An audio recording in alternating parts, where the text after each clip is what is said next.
دار، سرمایہ اور فوجی ڈکٹیٹر تینوں کی نفسیات ایک ہے اور تینوں کی نفسیات جمہوریت کی نفی ہے.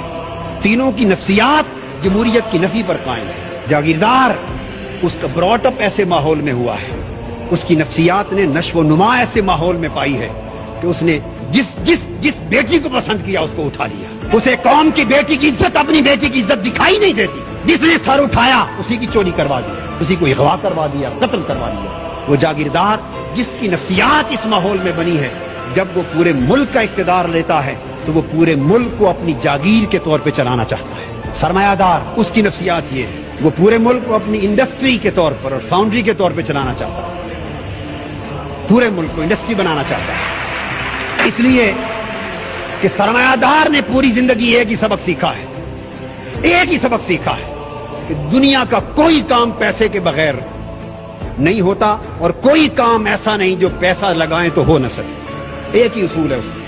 وہ ہر ایک کو خریدنا جانتا ہے، ایک چپراسی سے لے کر بجلی کے لائن مین تک، ایک آئی ٹی او سے لے کر انکم ٹیکس کے کمشنر تک. اس نے ہر ایک کو پیسے سے خریدنا سیکھا ہے. جب وہ ملک کے اقتدار پہ آتا ہے وہ سارے ادارے پیسے سے خریدنا چاہتا ہے. اس سے پورے کے پورے ملک کا سسٹم تباہ و برباد ہوتا ہے. اس کے ذہن میں بھی جمہوریت کی نفی ہے.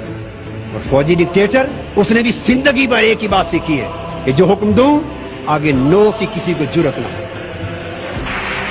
جب وہ اقتدار پر آتا ہے تو وہ پورے ملک کو بٹالین کی طرح چلانا چاہتا ہے.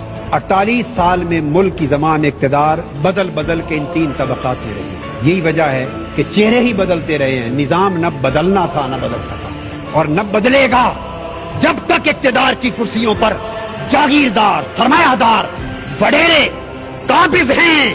اس وقت تک اس ملک کی تقدیر، اس ملک کا نظام، اس ملک کے غریب کا مقدر کبھی بدل نہیں سکتا. اگر غریب کو اپنا مقدر بدلنا ہے تو اقتدار ان سے چھیننا ہوگا، ان ایوانوں سے ان کو نکالنا ہوگا.